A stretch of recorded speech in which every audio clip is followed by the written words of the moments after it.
almost institutional in Charlottesville and Central Virginia. When you don't see him on the tennis courts, you see him championing the arts and evangelizing for the Virginia Film Festival. He's the director of the festival, and he's brought a colleague with him, and Ilya Tovbis. Pretty good? That was perfect. Thank you, Ilya. Thank you. Ilya is the senior programmer of the Virginia Film Festival, and the man has put in tremendous work. So when the show starts, guys, you'll see two gentlemen on the show. We encourage you, the viewer and listener, to participate in discussions, ask questions. If you want to talk movies, we have two guys that absolutely love and have a passion for movies. A lot of fun we're going to have today on a positive edition of the I Love CVille show. Certainly a positive edition when it comes to the downtown mall here in Charlottesville, which we need that certainly. Judah Wickhauer is our fabulous director, and things are looking quite good on our end. Our heat map shows Richmond, Virginia on the show, Short Pump, Lynchburg. I see Crozet. I see Ivy. I see a lot of IPs around the University of Virginia. Some folks over in Northern Virginia where it's very difficult to decipher which jurisdiction they're in. It's just a bunch of red blobs on our heat map. We love when Northern Virginia watches the show. Welcome Williamsburg to the program as well. Judah, we can rock and roll when you're ready, sir.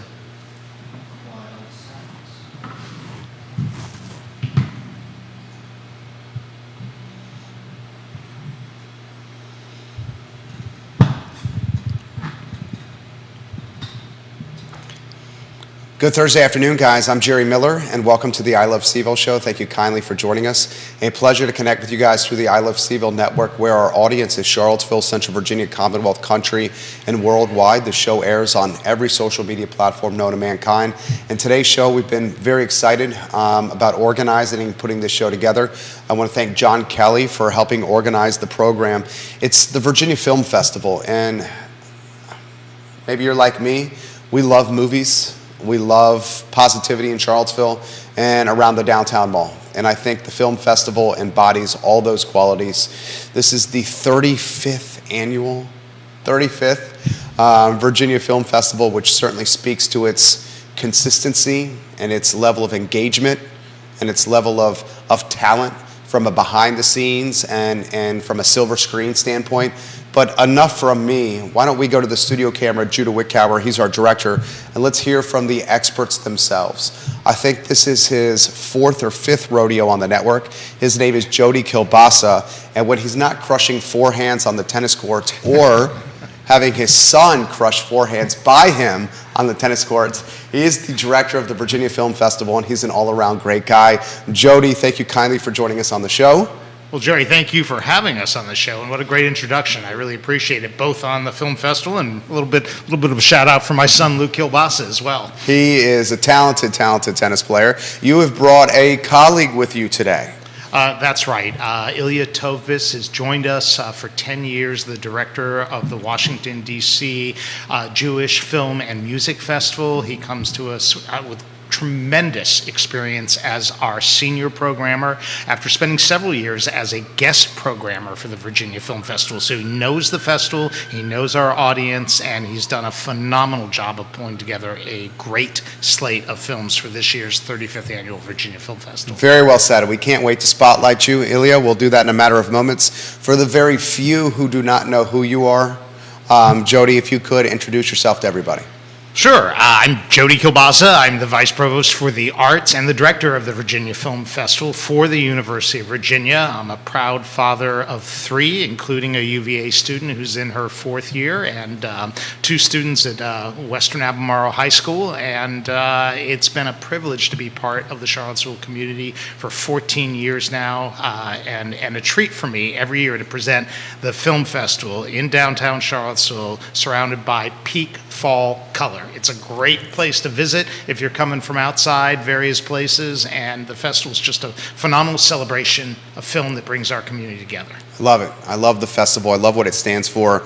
Ilya, we'll get you in the mix. Introduce yourself first, the person, before we talk shop, to everybody that's watching the program. Thank you so much. I am thrilled to be here. My name is Ilya Tovbis. I am the new senior programmer for the Virginia Film Festival. I've had the great pleasure since 2019 to be doing guest programming for the festival. So I've seen a couple of iterations. I've seen the community really rally around films and conversations, and I'm joined in a full-time role for the first time this year. Absolutely excited to be here in person. What's it like to be full-time?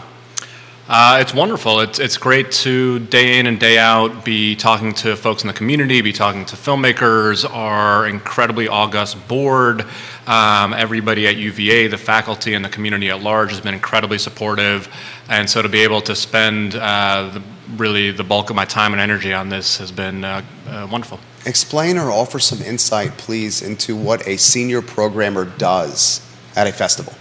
Sure. In essence, it's actually a pretty basic role, though there are, of course, complexities and nuances to it. In short, I work alongside Jody to curate or book the films, the conversations, the programs. So behind the scenes, naturally, before we go live in public with what we're going to be offering, we are negotiating for rights. We are curating the program, making sure that we hit on different themes, bringing the best and brightest of artists and films to this community here. So that's what we're working on. That's awesome. This is a great topic. The industry in totality is evolving, maybe we use that word. Innovating, I think, also applies. Completely different than what it was 15 years ago. Why don't we, and gentlemen, questions to both of you guys, because I want to listen to learn from you guys. You guys are the experts here. How has the industry evolved, changed, innovated? And what does it mean to have a festival in such changing times? Well, I think the industry continues to shift under our feet constantly, particularly during the pandemic. The industry had to react to the fact that people were not returning to the movie theaters, and streaming, which was already well underway, really intensified. What the festival provides, and what I think is really so vital to, I hope, everyone who's listening out there and beyond, is that communal experience of coming together and watching a film under one roof, hearing people laugh, cry, gasp, as the case may be. You have an energy in that room that is unlike watching it at home with just one other person or even alone. And it also allows for these incredible conversations when we bring in the film artists themselves or the subjects of the films, the documentaries, to explore so many different topics that we believe resonate strongly within our community here in Charlottesville in a way that's truly accessible. You might not go to listen to a lecture about a certain topic. It just may seem too much, or I'm intimidated by that. But you'll go to a movie about it, and then when it opens up for a Q&A with the artists that we're bringing in or the subjects who are featured in the film, suddenly people are all about having that conversation and engaging in that dialogue. And the festival allows us to open a window on other communities, other cultures, other people through storytelling and sharing experiences so that you both see similarities, but also experience differences as well, and hopefully celebrate those differences. And that's a really important aspect of the festival. And I know you probably have a lot to say about how the industry has shifted the last couple of years too, and how that's impacting us as we program. I think the thrust you've really hit upon, Jody, it's, of course, as with any industry, and especially one so dependent on technology, the pace of change has expanded.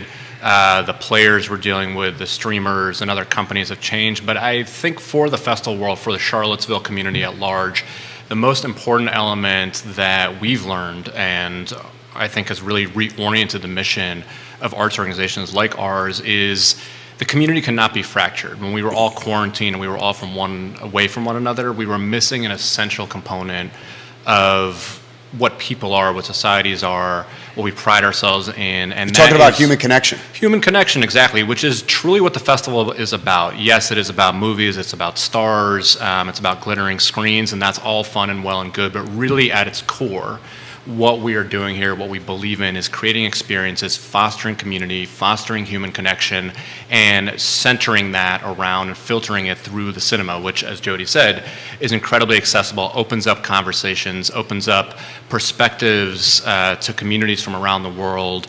It's an incredibly international lineup, and so it gives you a sense of how people halfway around the world are living, or perhaps your neighbors, but those of different ethnicity or a different background or that have a very different story. And so I think film at its best, and so much of what we celebrate at the Virginia Film Festival, is really about finding human connection and fostering empathy. And the only way that you have empathy is by building understanding, which is really what the cinema can and does do. That was so well said. Thank you. Fantastic answer right there. Let's get to the movies. Ilya, we'll start with you. I'm looking at my notes here. 100, we have significant films here, more than 100 films and events on my notes in front of me here. Open-ended question. Where do you want to start with the movies and such an impressive list of things to do? Sure, I'll give a couple of answers because I could obviously give 100 or 100 more answers, which we don't have time for here. But I think the simplest start at the beginning. We are absolutely thrilled to be opening the festival with a really fun film. It's a great whodunit. This is from Netflix before it's out on Netflix. You can catch it here first in the community, and that's Glass Onion, a Knives Out mystery. This is a standalone sequel. For the very people that have not seen the first film, it's okay. You have Daniel Craig returning as Benoit Blanc, the incredible Southern sleuth. Otherwise, it is a different cast altogether. It is bigger and better than the first. I had a tremendous opportunity to see this in its world premiere at Toronto, and it had audiences laughing, and the twists were incredibly thrilling, unexpected. This should be a great fun night at the Paramount, and that kicks off the festival Wednesday, November the 2nd. And from there, we have just 99 plus more programs to go. I'll turn maybe to Jody for one or two, and I'm happy to return a few others. Please. I just wanted to add that the festival has an extraordinarily diverse program. International films, documentaries, high-profile Hollywood films that are going to be part of the award discussions for Golden Globes and Academy Awards and others in the coming year. But more than anything, we wanted to open up the festival with a truly fun film. And this is a classic whodunit. And, the festival is about learning. There's discovery. So that's really great. But sometimes it's just great to sit back in a movie theater and flat out be entertained. And so that's how we wanted to open it this year. Our community and world has been through a lot. It's a great way to start the slate of films. And then, the rest of the festival, that's our opening night film. We have our celebratory gala after that. And then Thursday, on November 3rd, we really hit the ground running with an incredible slate of films starting in the early to mid-afternoon and going through late at night for the next 5 days. I think one of the highlights of the festival takes place on that very next night. That's a screening of Devotion. It's the story of Jesse L. Brown, a true story about the very first black naval pilot who fought in the Korean War.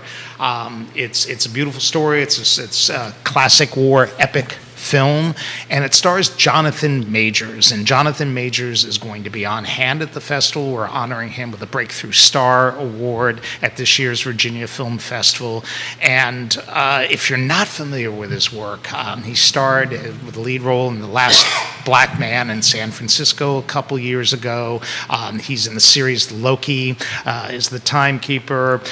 He's in Lovecraft Country, and he's really about to explode onto the scene because he plays the opponent of Michael B. Jordan in Creed 3, and they're really going to go toe-to-toe and share the screen fully in this upcoming film in the spring, which is incredible. And he's also going to be a major part of the Marvel Cinematic Universe moving forward as Kang the Conqueror. So what's really great, he's going to be there, going to be receiving the award. There's going to be a Q&A afterwards as well for the audience to hear. And then the audience is going to be able to see this relatively young man's career just grow and grow and grow for many years to come.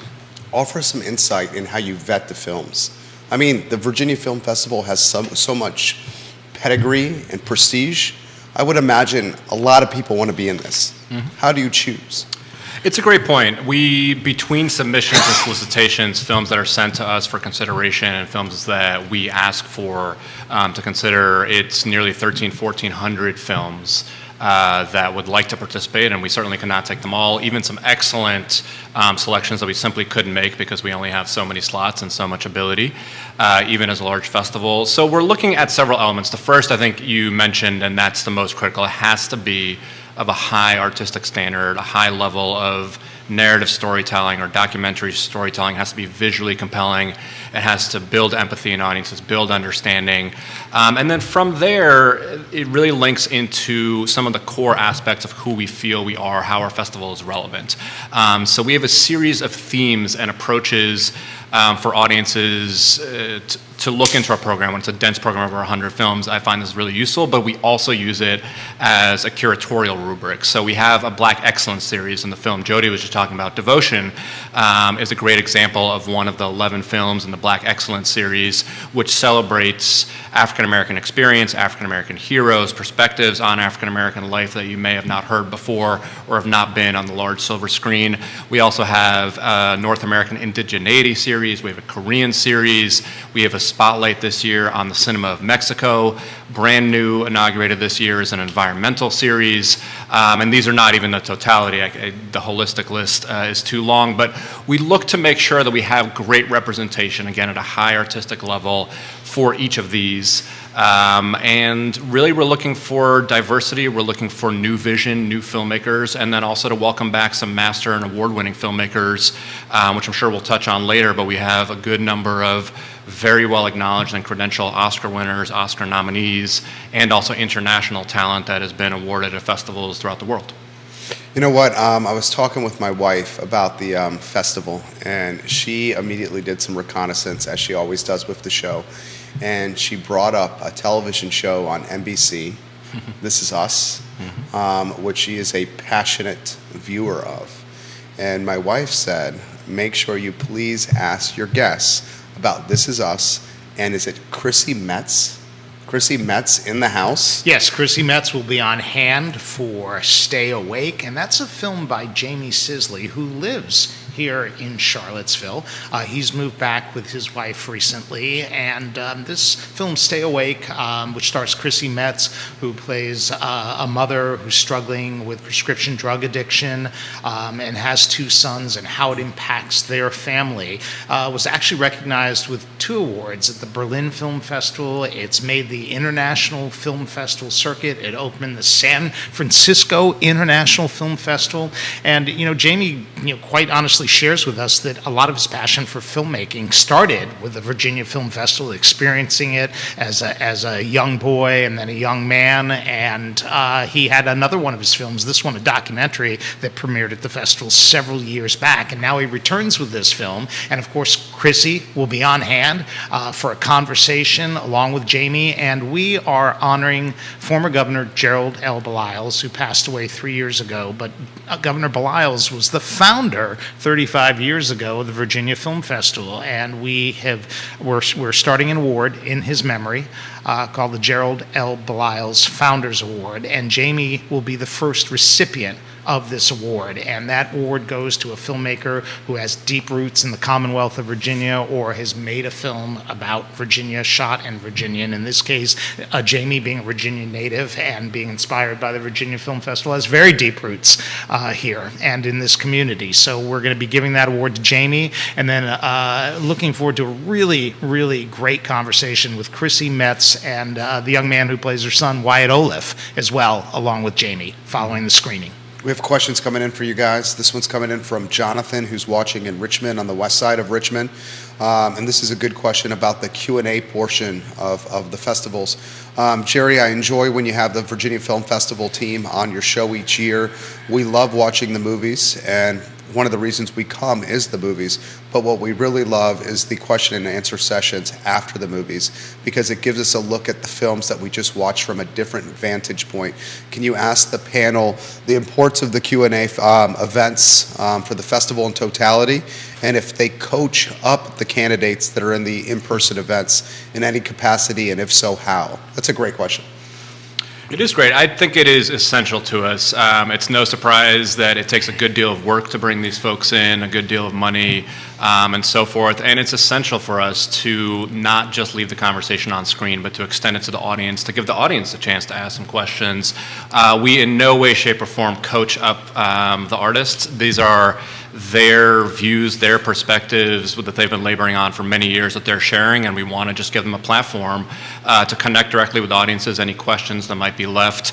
We also do pair them, however, oftentimes with very high-level moderators, many of whom are national-level critics. We have folks coming in from NPR this year, from USA Today, from The Hollywood Reporter, from Vulture, from IndieWire, the list goes on. And so we do want to start off the conversations with a formal conversation with deep thinkers, great questioners. And so we will pair them with somebody that has important insights to share with the audience, and then we will always just about leave time for audiences to ask some questions of their own as well. But I think it's critical. Again, the mission of the festival is so much about building and fostering community, which I know we've said on a number of occasions, but that really is our lodestar. It's what gives us drive, and so much of that is connecting audiences directly with the artists themselves. Great answer. New questions come in. This is from Kimberly Smith. We very much enjoy the Virginia Film Festival, and we already have our tickets.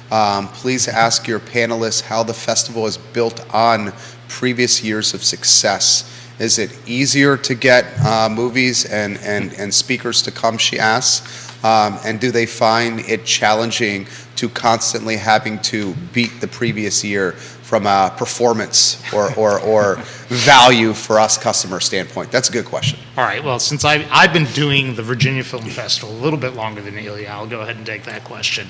I think it's always a challenge. We approach each year as a new year. Immediately after the festival, we have a post, not immediately, maybe 2 weeks after. We need a little space after that, but a post-mortem on the festival. What did we do well? What maybe we didn't do so well? And, our hope is then to work to improve those areas that we can improve upon.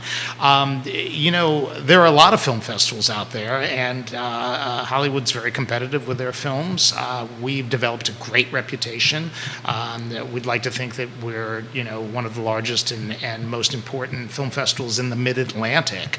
But, there are a lot of festivals that are competing for this talent, and the talent that is out there is just like anybody else. They have real lives. Sometimes a cousin's getting married on the weekend and they're not available. They also have press junkets that they have to attend, at other festivals and in other parts of the country. And some of it is just frankly the luck of the draw. We choose our dates, and we go with those dates, and some films may debut 2 weeks before, and essentially they're out of the running for us because they're already out and been released nationally, and the press appearances for that talent have ended at that point.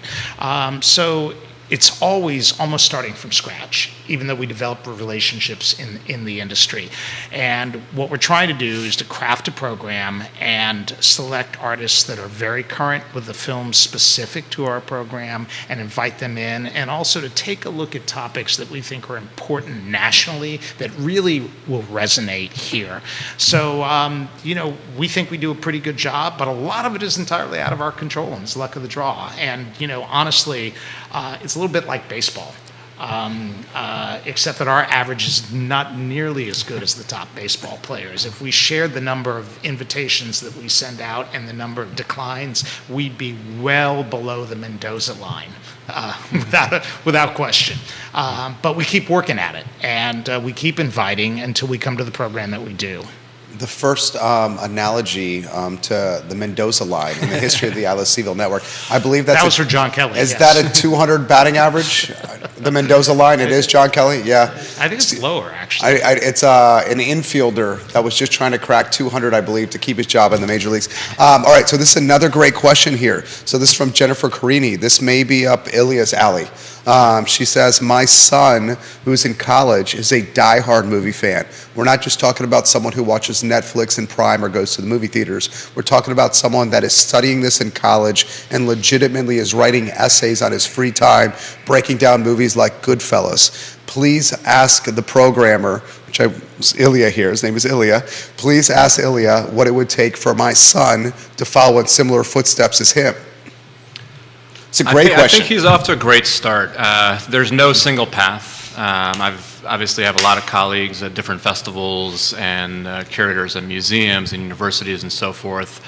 I think, and this is an honest and truthful answer, there's no guarantee, but I think doing what he's doing, which is being involved, being thoughtful, jumping in with both feet, I think attending festivals, watching films, writing, taking every opportunity possible. It is, as we've talked about at the beginning of the show, a changing industry, and so staying up with the times, staying up with what's current and relevant.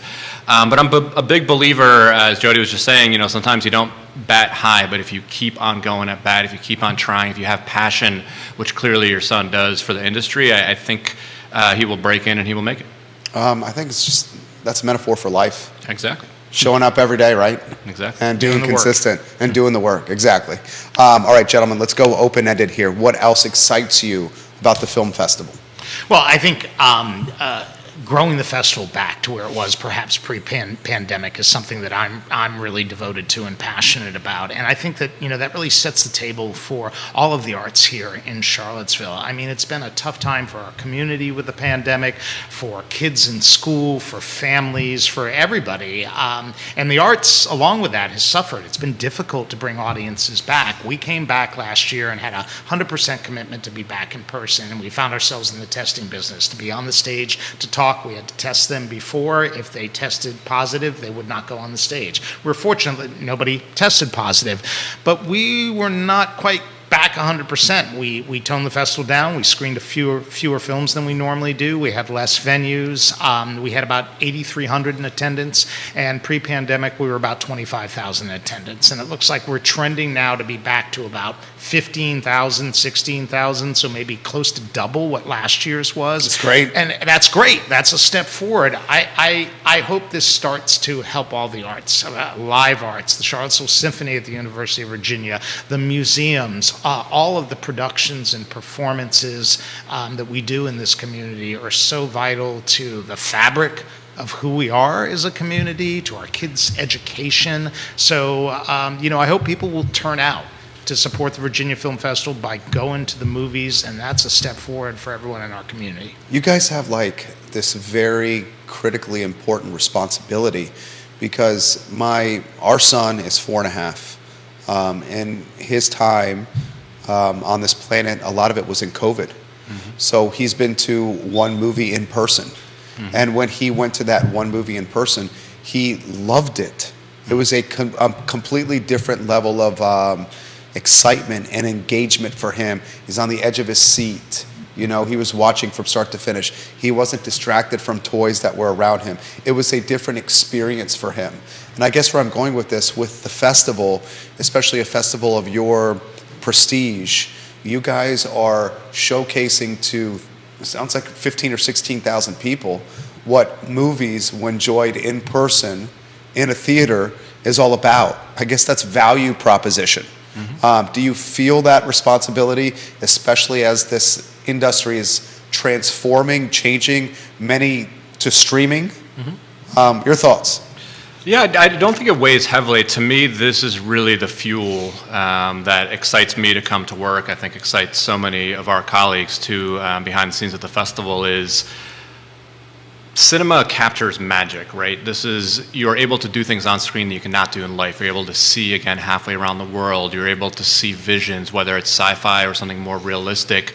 And so it opens up your mind, it opens up your heart. And I think at a time that's been really challenging, whether it's been COVID or it's been political or any of the challenges that have come up in the last while, to take the time and space to simply enjoy the magic of everyday life and connection is very much, again, I think what we're about in Tethered. And I actually wanted to take that moment to also talk about our family centerpiece film, just briefly for young audiences.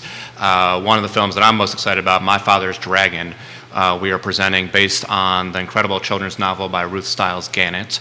And we are going to have an incredible discussion with the film. This is a fully animated feature, also from Netflix, again, not yet available on the streamer. It is meant to be seen and really ought to be seen on the big screen. We put it on the biggest possible at the Paramount on Saturday morning at 10 a.m. And we're going to have the producer, Julie Lynn, who's also a board member and a UVA alum. We're going to have the screenwriter, Meg LaFave, and if you haven't heard her name, you've probably heard some of her credits. She was Oscar nominated for Inside Out. She's currently working on Inside Out 2. She's going to be here. Zach Seaver is the sound designer and also the director. Also Oscar-nominated Nara Twomey is going to be there. We're going to take questions from kids at that screening. So exactly what you're talking about, that magic of the cinema, experiencing it in person, experiencing it with others. Highly recommend the families check that one out. This is a hilarious comment here. Katie Kraling, who's watching in Short Pump, says, your first guest had me at Michael B. Jordan, which I love that comment right there. She also talks about the opportunities, and you just touched on this, the opportunities for families. They want to come up as a family of 4 for an evening from the festival. And if you guys could offer some insight to when that could be the best time for them. For a young family of 4? So if you could offer some more insight into the age of your children, that would be great. Why don't we take it from young family of 4, and then maybe some older kids. I'll start with a little bit older, and then maybe we can return to the younger one, which is probably My Father's Dragon. On Thursday night of the festival, we were playing a really fun film that I think you would not know offhand also has probably the best soundtrack. This is a film called Goodnight Oppie, which is all about the true story of 2 Mars rovers who were meant to be up on Mars. They were the first rovers of their kind to be put up into space. They were meant to be up there for 90 days. And by a series of real-life miracles that no one expected, 15 years later, they were still operating. And it is a story of science, but it's also a story of collaborations from engineers of all colors, backgrounds, races, experiences, hundreds and hundreds of people, generations of scientists working together to put these magical beings up into space. And it is, I think, an incredibly feel-good story. Again, it has a soundtrack that I won't ruin, but is just, incredible. You're going to feel uplifted by watching this movie. I think you're going to be a little lighter on your feet walking out. And again, I would go back to My Father's Dragon is really the focus for a younger family to share a great experience. As Ilya mentioned, it's going to be screened in the Paramount Saturday morning. We think it's a great time to bring the family down and see this, beautiful adaptation of a beloved children's classic by Ruth Stiles Gannett, and to see it in beautiful color and animated film. Just a great experience. And, for years, we screened on Saturday mornings as part of our Family Day experience, a family-friendly film, and in many cases, just as you shared, it was often younger children's very first experience in a movie theater with their parents, and it was kind of a great, gentle opportunity because there were a lot of other parents there that had young children, and nobody was feeling ill at ease if their son got up or their daughter got up and wandered down the aisles for a moment, or they needed to walk out of the theater. It was all very supportive, and I think that that's something that we're trying to bring back as well, and we'll continue to expand moving forward. Got a question specific for Ilya. This is a follow-up from Lynchburg. Sure. Directors or producers, screenwriters that have helped shape you in your pursuit of your current role in the movie industry? Great question. Sure. I'm going to keep it to a few that are in the festival, but these are genuine answers at the same time, so that way we can capture 2. So a filmmaker we have not yet talked about that I am thrilled is coming in and has majorly shaped my impression of what good documentary storytelling is about is Sam Pollard, who we are giving also an inaugural award. This is a Chronicler Award for documentary filmmaking. I think his pacing, his use of archival footage, and really he's considered one of the foremost tellers of the African American story across different tales. You might know him from Citizen Ash or MLK FBI. Prior to that, if you're looking a little bit more at craft, he was also a longtime editor and co-producer with Spike Lee on films like Bamboozled and Four Little Girls, for which he was Oscar nominated. So he's been incredibly impactful. On the screenwriting end, I should also mention Dustin Lance Black, who is an Oscar-winning screenwriter for a film called Milk. I was in San Francisco when this was being filmed there with Sean Penn, of course. Great movie. It's a great film. And yeah, he'll be here. He also recently adapted Under the Banner of Heaven. You can catch that now on Hulu. Is an incredible writer, has reached so many people, and I think has told very different tales. And he's an interesting person. It comes from a very different perspective than many. The film we are showing actually with him being here is called Mama's Boy, which is about his life. He is the subject of the film, not the maker.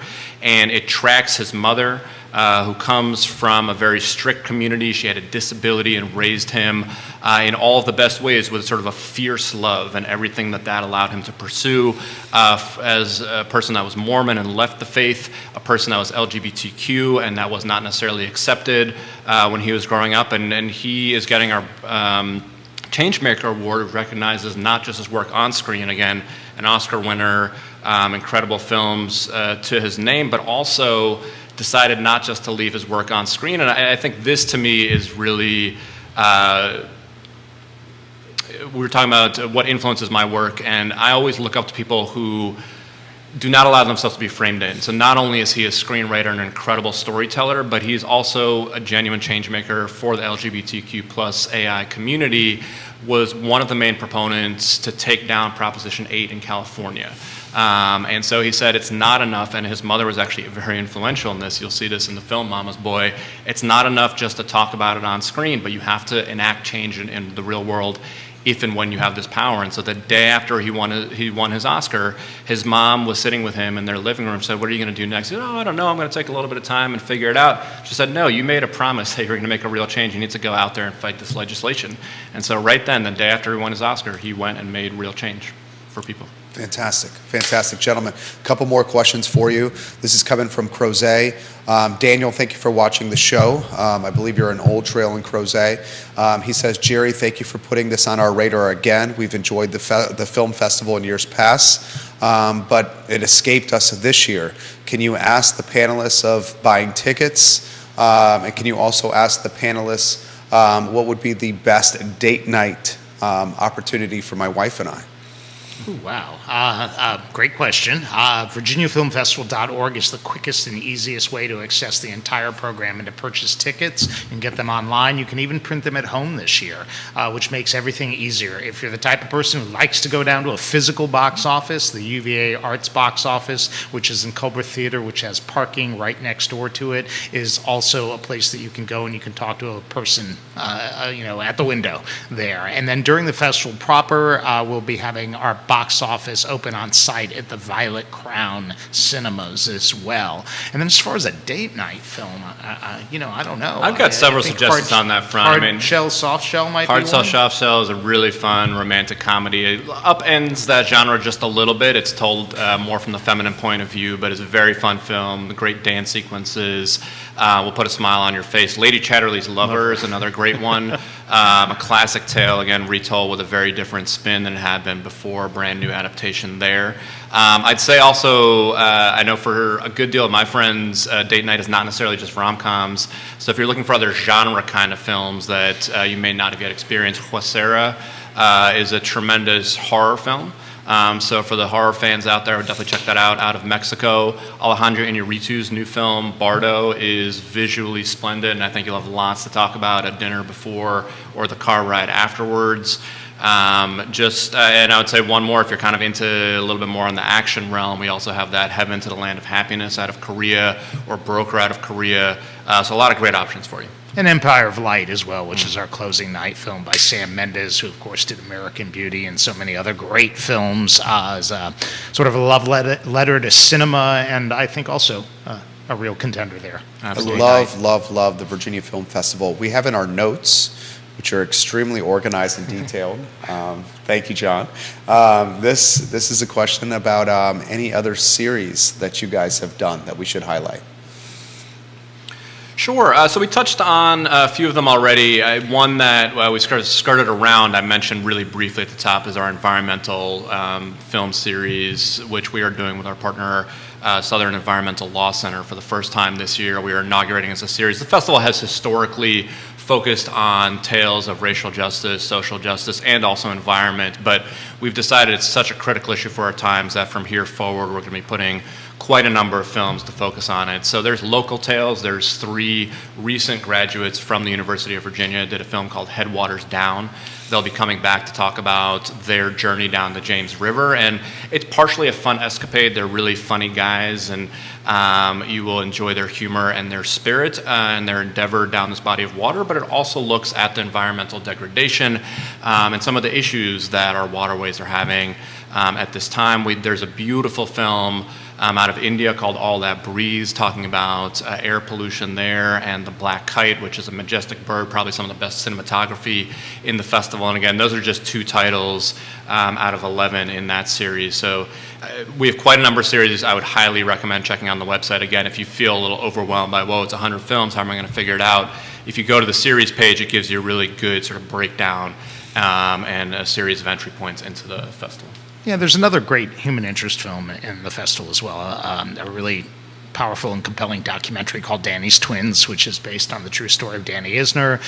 She's a disabled woman, she's quadriplegic, and her struggle to have children, and she ends up having twins that were delivered here at the UVA hospital. UVA Health's a sponsor of that film, but Danny Isner is going to be in with her husband to talk about her experience with the physician, Dr. Robert Fuller, who delivered her children. And, I think it's just a really incredible story. And I think that's one of the great things that the festival can do. Sometimes we can highlight local stories, things that happened here in our community that are really important, and this is one of those. We'll close with this comment, guys. This is from Carter, who's watching in Keswick. She says, the Virginia Film Festival is always on our calendar. While we took a brief hiatus because of COVID, we're back in force this year, and we cannot wait. Please tell your guests, thank you for doing festivals like this, because we know, and Jerry certainly has highlighted this, the downtown needs positivity, and the Virginia Film Festival is as positive as Charlottesville gets. Thank you to both these guys for all their hard work. Carter, you said it absolutely better than I could. Thank you kindly for that comment. Gentlemen, we are so excited for the festival, November 2nd through 6th. The website is virginiafilmfestival.org. There are tickets available. There are. We would love to see the attendance hit that 23,000 level again. We're at 16,000 tickets. Buy tickets, get there, support the Virginia Film Festival, support the arts, and just kind of take in what Charlottesville's all about. It's this eclectic scene of creativity, and the Virginia Film Festival undoubtedly embodies that. Judah Wickhauer is our director. This is the Thursday afternoon edition of the I Love CVille show. We are back tomorrow at 12:30. Thank you kindly for joining us. Take care, everyone. Tell us when we're off air here.